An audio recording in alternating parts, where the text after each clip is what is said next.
Oi, bonitos e bonitos, tudo bom com vocês? Começando a primeira quinta misteriosa do ano aqui no canal. Antes de começar o vídeo, se você não for por aqui, aproveita e já se inscreve aqui embaixo pra não perder nenhum vídeo novo, que tem vídeo novo toda quinta-feira. Deixa o like no comecinho do vídeo que me ajuda muito na divulgação, então não esquece. Aproveita e me segue nas redes sociais que eu vou deixar aqui na tela pra vocês, me acompanhem por lá. Também vou deixar na descrição a playlist completa do Quinta Misteriosa, que tem muitos casos aqui no canal, então vão lá maratonar. E 2022 chegou e todo comecinho de ano eu gosto de sentar e escrever todas as minhas metas, os meus objetivos para aquele ano. E se vocês têm como objetivo esse ano estudar inglês, bora tirar essa meta do papel agora. Fora que aprender inglês pode te ajudar em muitas coisas, me ajuda muito no meu trabalho, pode te ajudar numa viagem que você sempre quis fazer e você tinha medo porque não sabia falar o idioma, pode te ajudar a conseguir uma promoção ou um trabalho novo. É muito importante saber falar inglês e eu sei que vocês adoram quando eu dou essa dica pra vocês, que é o Cambly. Eu vou deixar agora pra vocês um pedacinho de uma aula pra vocês verem como é na prática. Todas as aulas você pode fazer pelo seu celular ou pelo computador, de onde você estiver, a hora que você quiser, porque é tudo online. Tem professores de vários lugares do mundo e, na minha opinião, uma das melhores formas de aprender inglês, que é realmente praticando. Então dá uma olhadinha numa aula pra vocês verem como é. I prefer doing another one, like I like doing unsolved cases or like really old cases that people don't talk about and most people don't know. But I do Brazilian cases sometimes, like sometimes the family asks me to. Then you do it? Yeah, when the family asks me, usually I do. It depends on the case. Do you have a favorite true crime story? Do you have a Yes. reason that made you get into this? Yes, I do. There's the Dyatlov Pass case. Do you know it? That's my favorite. Eu amo, as aulas são super legais e pra ficar ainda melhor, o Cambly mandou um cupom pra vocês com um descontão de 50% em todos os planos anuais. Ou seja, vocês vão estudar inglês o ano inteiro e pagar só 6 meses. Tipo assim, não dá pra perder. Ou seja, pra vocês começarem o ano daquele jeito, começar muito bem, já aprendendo um idioma novo, mas corre, que é só até dia 14 de janeiro. Vou deixar tudo pra vocês bem certinho aqui na descrição. Então corre lá, bora aproveitar, vamos com tudo nesse novo ano pra nos tornarmos as nossas melhores versões. Vai estar tudo pra vocês aqui embaixo. E agora bora começar o caso de hoje.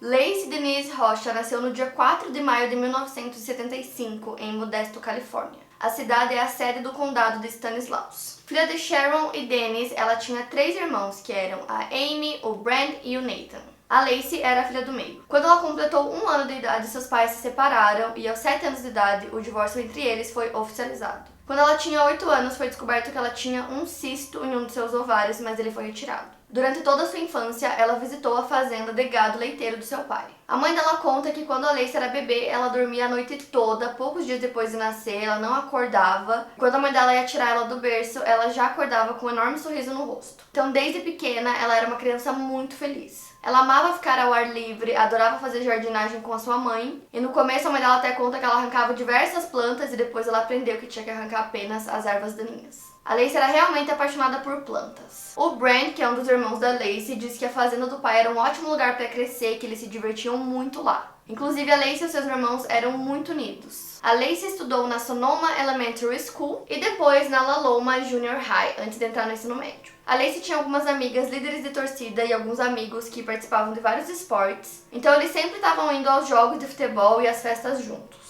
As meninas adoravam falar sobre os meninos, elas faziam festas do pijama e bebiam champanhe escondidas. Enquanto suas amigas estavam todas de ressaca, a Lacey era a única que conseguia sobreviver na escola no dia seguinte. Ela também virou líder de torcida, tanto no ensino fundamental quanto no ensino médio. Ela se formou na Thomas Downing High School em 1993 e logo depois foi para a faculdade na California Polytechnic State University em São Luís Obispo. Ela acabou recebendo um prêmio de caloura destaque na divisão de horticultura ornamental. E ela frequentava o Pacific Café porque um dos seus vizinhos trabalhava lá, e esse café ficava em Morro Bay. Lá ela acabou se interessando por um dos baristas, um garoto chamado Scott Peterson. Antes dela sair do café, ela escreveu o número do telefone dela em um pedaço de papel e pediu para um dos outros baristas entregarem para o Scott Então ela foi embora e esse barista entregou pra ele, só que ele achou que era uma brincadeira, que era alguma pegadinha, amassou o papel e jogou fora, mas ela não desistiu dele. A mãe da Lacey lembra de uma ligação que ela recebeu da filha no verão de 1994, e nessa ligação a Lacey começou a falar sobre o Scott. Ela falou que ela tinha conhecido o homem com quem ela se casaria e que ela só precisava que a mãe dela conhecesse ele também. E nessa época os dois não tinham nem tido o primeiro encontro ainda. O primeiro encontro dos dois aconteceu pouco tempo depois e foi em uma pescaria em alto mar. Então logo depois eles se apaixonaram e começaram a namorar. Eles namoraram por 2 anos antes de casar. Eles casaram em 9 de agosto de 1997. Antes de terminarem a faculdade, eles decidiram abrir uma lanchonete que chamava The Shack, mas eles acabaram vendendo essa lanchonete depois, porque eles queriam se mudar para Modesto e construir a família deles lá. Agora falando um pouco sobre o marido da Lacey, o Scott Lee Peterson nasceu em 24 de outubro de 1972 em San Diego, Califórnia, filho de Lee e Jackie Peterson, que o descrevem como afetuoso e carinhoso. Eles falam que o filho nunca se envolveu em qualquer tipo de problema. Ele participou da equipe de golfe da University of San Diego High School e da Arizona State University. Depois que eles se mudaram e se estabeleceram, a Lacey trabalhava como professora substituta e também ficava cuidando da casa. Ela adorava cozinhar e fazer os serviços de casa. Já o Scott era um vendedor de fertilizantes. Ele também participava do clube de cigarros local, do clube de vinho e do clube country. Eles tinham uma Golden Retriever chamada Mackenzie e 2 gatos siameses chamados Siam e Gracie. O casal levava uma vida boa e feliz, eles estavam tentando ter um filho e depois de 3 anos tentando, a Lacey ficou grávida em 2002. Ela estava grávida de um menino e o casal decidiu que o nome dele seria Connor. E ele nasceria por volta do dia 10 de fevereiro de 2003. No dia 23 de dezembro de 2002, a Amy, irmã da Lacey, estava na casa dela e ela estava cortando o cabelo do Scott e depois ela foi para casa. Mais tarde no mesmo dia, a Lacey ligou para a mãe dela para conversar e isso era por volta das 8h30 da noite. Na manhã do dia seguinte, 24 de dezembro, véspera de Natal, por volta das 9h30 da manhã, o Scott saiu de casa para ir pescar na Baía de São Francisco. Então ele saiu de casa pela manhã, né? E nesse dia a Lacey simplesmente desapareceu. A família tentou ligar pra ela algumas vezes, ela mantinha muito contato com os familiares e aí tava todo mundo achando estranho porque desde manhã eles não tinham notícias dela e às 5h47 o padrasto dela, chamado Ron, liga pra polícia e relata o desaparecimento, falando que ela não tinha dado notícias desde a manhã daquele dia. A última pessoa da família que tinha visto a Lacey foi o próprio marido, né, o Scott, e ele falou que naquela manhã que ele saiu pra pescar, ela tinha saído pra caminhar com a Golden Retriever deles, com a Mackenzie, que era uma coisa que ela fazia sempre, e elas saíram, né, juntas. E aí o Ron, o padrasto, falou que só a Mackenzie voltou pra casa e que aquilo era muito estranho e a Lacey estava com 8 meses de gravidez. Então as buscas começam imediatamente no parque Isla Loma e aí, assim, as buscas foram bem grandes no começo, muitas pessoas foram ajudar. Então tinham muitos voluntários, além de amigos e familiares, e usaram muitas coisas na busca, usaram cães farejadores, cavalos, helicópteros, carros, tipo assim, era uma busca enorme. Logo depois de anunciarem o desaparecimento, também foi anunciada uma recompensa para qualquer informação que levasse ao paradeiro da Lacey. A primeira recompensa foi de $25 mil, depois eles aumentaram para 250 e depois para $500 mil. Fitas azuis e amarelas, cartazes, folhetos circularam pela cidade. Seus amigos e familiares e também os voluntários montaram um centro de comando em um Red Lion Hotel para registrar os desenvolvimentos da investigação e divulgar informações. Mais de 1.500 voluntários se inscreveram para ajudar a divulgar informações sobre o caso. E a comunidade realmente se comoveu com o desaparecimento e ajudou muito nas buscas. Já haviam pessoas fazendo flyers para espalhar pela cidade. E o desaparecimento também se tornou notícia nacional muito rápido. Agências da lei de outros condados se envolveram para ajudar nas buscas. A polícia logo suspeitou de um crime, porque ela tinha desaparecido na véspera de Natal sem avisar ninguém, e também não consideraram a possibilidade de uma fuga, já que o carro dela estava na garagem, a bolsa dela com os seus documentos e sua carteira também estavam dentro da casa dela, e a polícia seguiu praticamente 10 mil pistas durante as investigações, inclusive considerando criminosos sexuais em liberdade condicional como possíveis suspeitos. O caso estava sendo tratado como um desaparecimento até que no dia 18 de abril de 2003, ou seja, praticamente 4 meses depois do desaparecimento, os corpos de Lacey e do seu filho Connor foram encontrados na Baía de São Francisco. Um homem chamado Michael Luby, que estava passeando com sua esposa e com o seu cachorro, avistou alguns restos mortais em uma área pantanosa. Quando ele chegou mais perto, ele percebeu que era o corpo de um pequeno bebê. Ele pediu para os moradores próximos ligarem para a emergência e logo uma equipe de bombeiros chegou no local. O Todd Opdyke foi um dos primeiros policiais que chegaram na cena e ele disse que observou o que parecia ser uma fita em volta do pescoço do bebê. A partir disso, a polícia acreditava que o bebê teria sido retirado do corpo da mãe depois que ela já estava morta. No dia seguinte, uma mulher chamada Helena Gonzalez encontrou um torso meio submerso na água ao longo de um aterro rochoso. Ela viu um cachorro farejando aqueles restos mortais. Não foi possível especificar a causa da morte da Lacey, já que fazia certo tempo que o corpo dela estava na água. Os restos mortais foram encontrados sem a cabeça e partes dos seus membros estavam faltando. Os legistas procuraram por feridas ou machucados no corpo dela e foi feita uma análise química dos fluidos dos seus órgãos para que fossem identificadas substâncias suspeitas. Era difícil identificar o que havia acontecido com ela, já que pode ter acontecido muita coisa com seu corpo no tempo em que ele ficou submerso. Uma lona preta foi encontrada perto dos restos mortais. A polícia acreditava que ela havia sido morta antes de ter sido transportada para a Bahia. O corpo dela estava tão decomposto que mal parecia um corpo. A pele do bebê não estava completamente decomposta, o lado direito do seu corpo estava mutilado. A placenta e o cordão umbilical não foram encontrados junto ao corpo. Segundo o patologista Michael Biden, tanto a cabeça quanto os membros de Lacey foram removidos antes do corpo ter sido colocado na água. A partir da autópsia não se pode determinar como o bebê teria saído do corpo de Lacey. Havia um pedaço de fita de nylon enrolado no pescoço de Connor. Também havia fita adesiva na parte inferior do corpo de Lacey, fora de sua roupa. Logo que o corpo foi encontrado, o Scott virou um possível suspeito e ele negou qualquer tipo de envolvimento no caso. E ele tinha saído de casa por volta das 9h30, né, como eu falei pra vocês, e algumas testemunhas falaram que viram a Lacey caminhando com a Mackenzie depois desse horário que ele teria saído. Durante a investigação foi descoberto que o Scott tinha comprado um barco novo 15 dias antes do desaparecimento da Lacey e que ele estava pesquisando sobre correntes marítimas. Então, naquele dia, ele disse que saiu para pescar, né, no barco dele. Então, os investigadores perguntaram como foi aquele dia, o que ele tinha feito e quais peixes ele pegou naquele dia. E ele não soube especificar. E também no início da investigação a polícia recebeu uma denúncia sobre um possível culto satânico que poderia estar acontecendo e que poderia estar envolvido com o caso da Lacey. O Bill Austin era dono de uma loja de móveis e aí os investigadores foram conversar com ele sobre essa teoria, porque acreditava-se que talvez esses cultos estivessem acontecendo dentro de um dos edifícios dele. Então eles perguntaram isso pra ele falou que não tinha conhecimento nenhum sobre isso, que ele não tinha ideia, que ele não sabia nada sobre isso, e aí ficou por isso mesmo. O Scott foi preso depois que uma mulher chamada Amber Frey, que é massoterapeuta e ela vivia em Fresno, contou à polícia que ela estava namorando o Scott e que um mês antes da morte da Lacey, ele teria dito a ela que sua esposa já estava morta. Quando ele foi preso em San Diego, ele tinha 15 mil em dinheiro com ele e um kit de sobrevivência dentro do carro. A polícia acreditava que ele planejava fugir para o México. O Scott foi preso no dia 18 de abril de 2003, quando os resultados dos testes de DNA saíram, confirmando que os corpos realmente eram de Lacey e Connor.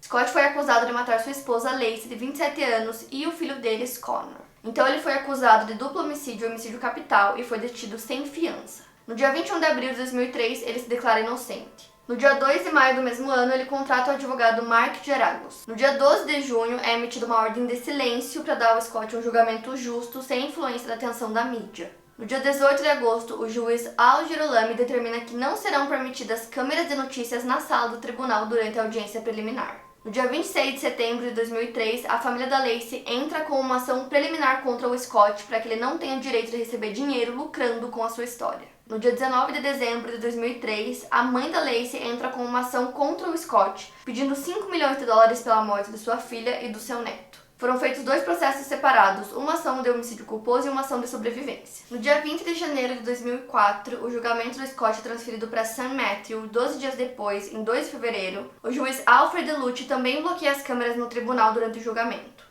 No início de março, começa a seleção do júri. No fim do mesmo mês, o júri se forma, são 6 mulheres e 6 homens, além de 6 suplentes. O julgamento começa no dia 1º de junho de 2004. No dia 10 de agosto de 2004, a Amber Frey, que estava namorando com o Scott, né, um pouco antes da Lacey desaparecer, foi ao julgamento como testemunha. Ela contou à polícia que ela estava namorando o Scott um mês antes da morte da Lacey e que ele tinha dito a ela que sua esposa já estava morta. O Scott traiu a Lacey pelo menos 3 vezes com mulheres diferentes. Segundo ele, a Lacey sabia. O Scott tinha problemas com infidelidade e como às vezes ele viajava a trabalho, ele falava que isso lhe gerava uma oportunidade. Durante o julgamento inicial, o advogado de defesa dele disse que a Lacey sabia de pelo menos 2 casos que ele tinha e que o Scott já havia se encontrado com a Amber pelo menos 4 vezes antes do caso. O advogado também disse que o Scott era muito direto sobre sua infidelidade e apresentando vários e-mails como provas disso. Em janeiro de 2003, o Scott tinha enviado um e-mail para a mãe da Lacey dizendo que ele nunca tinha parado de se desculpar por suas infidelidades. Ele falou: "Eu realmente sinto muito por não ter sido franco com você." Os procuradores começaram a falar sobre uma possível motivação para o crime, que seria o caso que o Scott estava tendo com a Amber.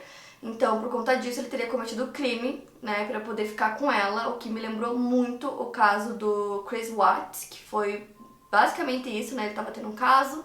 E aí ele cometeu o crime, então me lembrou isso na hora. Acho que eu ainda não contei esse caso pra vocês, mas com certeza vocês conhecem, ficou bem famoso. Mas isso era apenas uma suposição, né?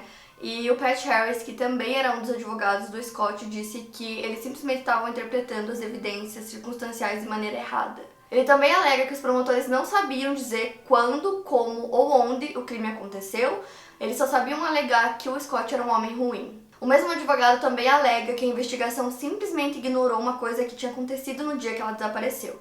Naquele mesmo dia aconteceu um roubo na casa da frente da casa da Lacey e eles simplesmente ignoraram isso. A Diane Jackson, que é uma vizinha da Lacey, disse que viu 3 homens em uma van na frente da casa da Lacey naquele mesmo dia que ela desapareceu, que era no dia 24 de dezembro. Um dos detetives disse que esses homens foram interrogados e que eles disseram que eles não tinham nenhum envolvimento com o desaparecimento da Lacey. E a polícia descobriu que no mesmo dia que a Lacey desapareceu, havia outra mulher que também estava grávida e também estava caminhando com o seu Golden Retriever lá na vizinhança. Mas ainda assim eles acreditavam que o Scott era o culpado e a teoria da polícia era de que o Scott largou o corpo na marina de Berkeley na véspera do Natal e tentou encobrir o próprio crime, tentando fazer parecer que ela havia desaparecido. E mais tarde ele teria levado o corpo até a praia. A defesa disse que Lacey havia confrontado 2 homens que estavam roubando a casa de um vizinho. Os homens negaram qualquer envolvimento no caso, como eu falei, e depois da investigação policial, eles foram inocentados. A mãe da Lacey contou que a última vez em que ela estava na casa da Lacey, todos estavam assistindo TV juntos e o bebê chutou. Então a Lacey pediu para que sua mãe sentisse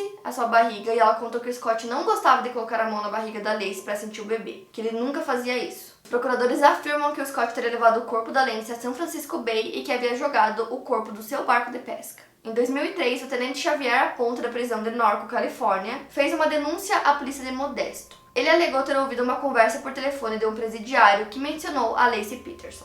Um investigador foi enviado para entrevistá-lo e ele assinou uma declaração dizendo que o que ele dizia era verdade e disse que havia sido entrevistado pela polícia de Modesto antes do início do julgamento. Em um primeiro momento, o tenente Xavier Ponte disse que uma das presidiárias alegou que Lacey viu um dos ladrões e que esse ladrão teria a ameaçado. Posteriormente, ele mudou o que havia falado, dizendo que ele não tinha certeza do que havia ouvido. Uma testemunha afirma ter visto a Lacey naquele dia passeando com um cachorro em um horário que seria depois do horário em que a polícia estava afirmando que ela teria sido assassinada. Além disso, outras testemunhas também afirmaram ter visto ela, ou seja, são pelo menos 3 pessoas afirmando terem visto a Lacey passeando com um cachorro e a maioria delas falam que o horário que elas viram a Lacey era por volta das 10h30 da manhã, o que é um intervalo de 1 hora do horário que o Scott teria saído de casa, que era 9h30. Já a polícia acredita que a Lacey havia sido morta antes desse horário e que ela até possivelmente teria sido morta no dia 23, lembrando que tinha essa outra grávida passeando com um Golden, então é possível que essas testemunhas tenham confundido e é possível que tenha sido realmente a Lacey que elas viram passeando às 10h30 da manhã. O Scott também foi acusado de prender o corpo da Lacey em âncoras para que ele ficasse mais pesado e afundasse no mar. Já a defesa do Scott argumenta que a polícia ignorou diversas evidências importantes enquanto eles estavam construindo o caso contra ele. Já os argumentos da defesa, só para vocês entenderem, os argumentos deles eram de que ou a Lacey teria sido morta porque ela interviu em um assalto que estava acontecendo próximo da casa dela, ou ela teria sido morta em um culto satânico, que também era uma teoria, né, que eles tinham. E agora falando sobre as testemunhas que alegaram ter visto a Lacey naquele dia, elas falaram que viram entre 9h45 e 10h30 da manhã. E o que eu acho mais estranho é que elas não foram chamadas no julgamento. Simplesmente não chamaram. E também teve o carteiro, que ele falou que ele chegou lá por volta das 9h30 da manhã para entregar algumas cartas na casa da Lacey no dia 24. e que esse horário ele chegou lá e ele não ouviu os latidos da Mackenzie, que era a cachorra dela, e ele falou que sempre que ele aparecia lá, ela latia e que naquele dia não teve latido nenhum. Ou seja, pelo horário que ele disse, seria o horário em que a Lacey estava passeando com a Mackenzie, né? E ele falou também que ele não lembrou de nada, assim, que ele viu na casa ou em volta da casa, nada assim fora do normal naquele dia. A única coisa que ele lembra é que não teve os latidos da Mackenzie. A Vivian Mitchell foi uma das testemunhas que acabou falecendo em 2004 por causas naturais, quando ela tinha 78 anos. E ela morava a 9 quarteirões da casa da Lacey. O Bill Mitchell, que é marido da Vivian, disse que a sua esposa viu a Lacey naquela manhã por volta das 10h15, que ela teria dito: "Lá está a mulher grávida com um sorriso lindo". Algum tempo depois, quando as notícias começaram a aparecer nos jornais sobre o desaparecimento da Lacey, o Bill falou que a esposa dele mandou ele ligar para a polícia porque ela queria contar que ela tinha visto ela naquele horário para que eles pudessem colocar isso na investigação, né? Porque é muito importante nos desaparecimentos os horários estarem corretos, porque pode mudar tudo, né, na investigação. Então o Bill explicou que eles fizeram isso, que eles ligaram para a polícia. E ele disse que eles simplesmente ignoraram, que eles nunca retornaram as ligações e que eles já estavam culpando o Scott. Para eles já tinham uma teoria que ele era o culpado e que a narrativa que a esposa dele tinha do horário em que ela viu a Lacey não se encaixava na teoria deles. E segundo ele, eles nunca retornaram as ligações, eles simplesmente ignoraram, inclusive. Ele falou que nessa época eles já estavam culpando o Scott, então a polícia já tinha a teoria deles e o testemunho da esposa do Bill não se encaixava nessa teoria. Então, em 2004, o Bill apresentou uma queixa ao Conselho Municipal por conta desses policiais não terem dado atenção nenhuma ao testemunho da esposa dele. O Bill não podia testemunhar em nome da esposa dele, e mesmo que houvesse uma gravação da declaração dela, ela não poderia ser permitida no julgamento, justamente por ela já ter falecido. No dia 3 de novembro de 2004, as deliberações do júri começam. No dia 12 de novembro, o Scott Peterson é considerado culpado de assassinato em primeiro grau pela morte de sua esposa e assassinato em segundo grau pela morte de Connor. Em 13 de dezembro, o juiz recomenda a pena de morte. Em 16 de março de 2005, o Scott Peterson é condenado à pena de morte por injeção letal. A Jane, que é cunhada do Scott, ela é esposa do irmão mais velho dele, chamado Joe, trabalhava na empresa de construção de caixotes da família, mas atualmente ela estuda direito. Ela concluiu que ele é um homem inocente e que a polícia é culpada por ele ter sido condenado. A Jane acredita que os ladrões são os culpados e que eles incriminaram o Scott levando o corpo da Lacey a 144 quilômetros da casa dela para um local onde o Scott costumava pescar. Então ela foi juntando evidências e testemunhos de que o seu cunhado era inocente. Segundo ela, o sistema de justiça teria falhado em muitos aspectos. É importante citar para vocês também que a polícia refutou os argumentos da Vivian e de outras testemunhas oculares que teriam visto a Lacey naquele dia, dizendo que eles não viram a Lacey e sim essa outra mulher que estava grávida e que também passeava com o seu cachorro naquela manhã. Porém, como saber, né, se realmente era a Lacey ou não? Qual prova eles tinham? O tribunal disse que o Scott afirmou que seu julgamento tinha sido falho por diversas razões, incluindo a quantidade de publicidade que aconteceu antes do julgamento. Nesse caso, os juízes disseram que o juiz da condenação do Scott cometeu diversos erros na seleção do júri, o que acabou impedindo que o Scott tivesse direito a um júri imparcial. O argumento de que o juiz havia dispensado os jurados depois que eles diziam que pessoalmente discordavam da pena de morte, mas mesmo assim estariam dispostos a seguir a lei para que a justiça fosse feita. Em decisão unânime, os juízes consideraram que não era justo demitir um jurado apenas por ele ter expressado sua oposição à pena de morte como um assunto em geral. O juiz original do caso, que era Al DeLucci, faleceu em 2008 e ele havia rejeitado a maioria das evidências envolvendo cães farejadores, mas ele permitiu uma única evidência em que um dos cães identificou o cheiro da Lacey na Marina de Berkeley, 4 dias depois do seu desaparecimento. E para contrapor isso, os advogados do Scott disseram que o rastreamento por cães não é algo extremamente preciso e que ocorrem erros no procedimento. No julgamento, os advogados do Scott trouxeram a pauta do culto satânico novamente. O Mark, que é um dos advogados do Scott, disse em entrevista para a revista People em 2003 que existiam conexões entre o caso da Lacey e de outra mulher grávida. Essa mulher seria Evelyn Hernandez e ela desapareceu no dia 1º de maio de 2002 e o corpo dela mais tarde teria sido levado à Baía de São Francisco também. Segundo ele, ambas teriam desaparecido em dias considerados sagrados em cultos satânicos, no entanto não existem provas de que isso realmente existia.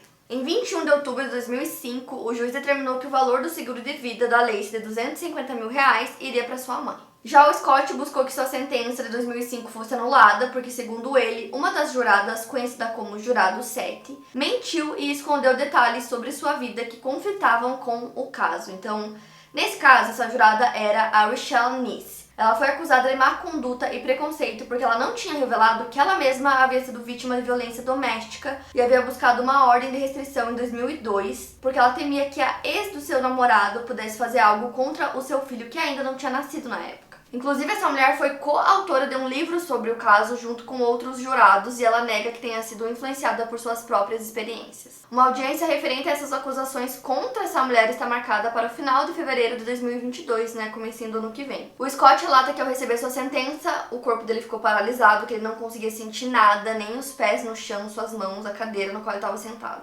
Em abril de 2009, os pais da Lacey desistem do processo por homicídio culposo contra o Scott. Já em 13 de março de 2019, o governador Gavin Newsom assina uma ordem cancelando as penas de mortes de presidiários na Califórnia e isso incluía a pena do Scott. Então, em 24 de agosto desse ano, a Suprema Corte da Califórnia anula a sentença de morte e o caso é enviado para um tribunal para decidirem sobre a pena dele, qual seria a pena dele, já que essa teria sido anulada. Em 14 de outubro de 2020, a Suprema Corte da Califórnia ordena que o Tribunal Superior do Condado de St. Matthew, para onde o caso foi transferido, que examinasse as condenações do Scott porque um dos jurados do seu primeiro julgamento não havia revelado que tinha seu nome envolvido com outros procedimentos da lei. Então, em 8 de dezembro desse ano, ele foi condenado à prisão perpétua sem possibilidade de condicional pela juíza Anne Christine Massulo. Atualmente ele está na prisão estadual de San Quentin e ele mantém a sua inocência até hoje. A mãe da Lacey diz que o Scott é um covarde por nunca ter admitido o que ele fez. Ela disse, entre aspas, não importa o que aconteça, não importa o que aconteça no futuro, há duas coisas que nunca vão mudar. A Lacey e o Connor sempre estarão mortos e você sempre será o assassino deles. Um dos irmãos da Lacey diz que o que aconteceu devastou e traumatizou toda a sua família. O canal A&E produziu uma série de 6 episódios chamada The Murder of Laci Peterson, que foi lançada em 2017. Então, basicamente é isso, esse é o caso. O Scott foi condenado esse mês para prisão perpétua, vai cumprir pena pela morte da esposa e do seu filho, que não tinha nem nascido ainda. E esse é um caso, gente, que eu fico pensando que tem muita coisa nele que foi mal investigada, que, sabe... principalmente as testemunhas, o que elas disseram que viram, os horários, as coisas não batiam e eles não investigavam direito. Então, no fim das contas, ele foi condenado. A maioria das pessoas acredita que realmente foi ele. E também tem a questão que tinha aquela outra grávida, que eu acho importante também citar, porque poderia ser ela que as pessoas viram e confundiram que era a Lacey. Como poderia ser a Lacey também, Não sei, o horário da morte dela é muito incerto, Então pode ter sido no dia 23, caso fosse a outra grávida, pode ter sido no dia 24 depois desse passeio dela que ela foi caminhar. Não sei, é muito estranho, eu acho tudo muito estranho, a forma como as coisas aconteceram no dia 24, não sei, na minha cabeça as coisas não batem. E eu acho que eles deveriam ter investigado muito mais pra ter realmente uma linha do tempo e tentar entender realmente o que aconteceu. E ter investigado mais a fundo também aquela questão do roubo que teve próximo da casa dela, se aquilo tinha alguma coisa a ver ou não. Mas não sei, meio que tudo aponta pro Scott mesmo. E eu quero muito saber o que vocês acham, se realmente foi ele, ele tá cumprindo pena, e é o que a maioria das pessoas acredita que foi ele. E pelo fato dele ter uma amante, também é uma coisa que pesa um pouco, eu acho. E também eu acho que o que pesa mais de tudo, assim, pro lado dele, que eu tô dando a minha opinião agora, é o fato dele ter falado pra essa amante dele que a esposa dele já tava morta, um mês antes. Então isso é uma coisa muito estranha, quase como se ele estivesse realmente planejando, Mas enfim, não sei, me contem aqui nos comentários o que vocês acham. Não esquece do like que me ajuda muito na divulgação desse vídeo. Se você é novo por aqui e não tá inscrito, já se inscreve pra não perder nenhum vídeo novo que tem toda quinta-feira aqui no canal. Aproveita e me segue nas redes sociais que eu vou deixar aqui na tela pra vocês, me acompanhem por lá. E é isso, eu vejo vocês no próximo vídeo.